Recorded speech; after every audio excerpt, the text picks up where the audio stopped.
I got into journalism for one reason, and that was a person, Harvey Jacobs. Um, I came to Franklin as a student in the fall of '52 and took a journalism class with Dr. Jacobs, and he just made it sound like the most fun that you could do legally. And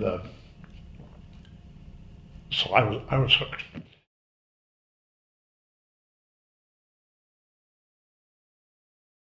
I had been doing editing basically and some reporting for about 11 years in Louisville.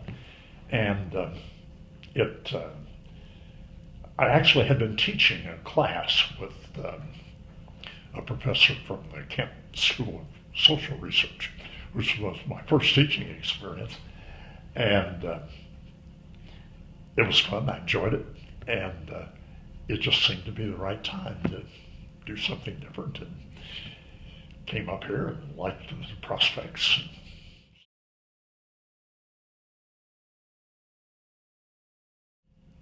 I had very little teaching experience, practically none. And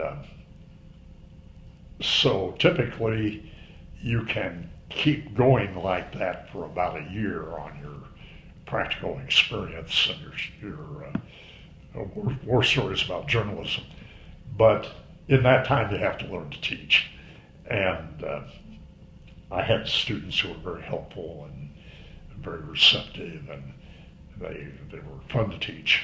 And I discovered that I liked that. There were personal challenges of, I had never written a syllabus. I had never had a daily lesson plan. And so I had to talk to other people and find out how you did this and work this out. Bill's impact on Franklin College is huge. He has not only been a major force in the journalism school, he's a major force on campus.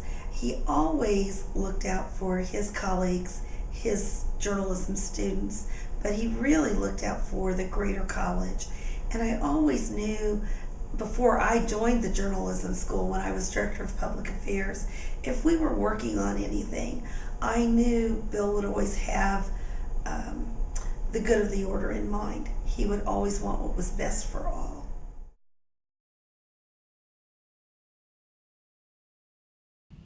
You know, I would throw out a challenge or an assignment of some kind, and amazingly, here they'd come in and they would do things that I hadn't even envisioned, and they did it well, and it was a joy to work with them. I was talking about basic English in class one day, and I said, "Who can tell me what a preposition is?" And the big guy in the back row waved his hand and said, "It's anything a squirrel can do." And I said, "What do you mean?" And he said, "Well, a squirrel can go around the log, over the log, under the log, through the log." And I thought, wonderful. You know, that's just, I'll never forget what a preposition is. It's anything a squirrel can do. So there's been a lot of nice moments like that. I was seeing some kind of raw copy at times. And so there were a lot of things in that. Or students were bringing up questions about grammar and organization of stories and that kind of thing. So I was kind of mining that experience for to try to write a journalism program on the head of a pin. That book is only 99 pages long, and the essays are one page. So I was trying to tell you everything you need to know about commons in one page, or everything you need to know about story organization in one page. And I'm not sure I succeeded, but I had a lot of fun with it.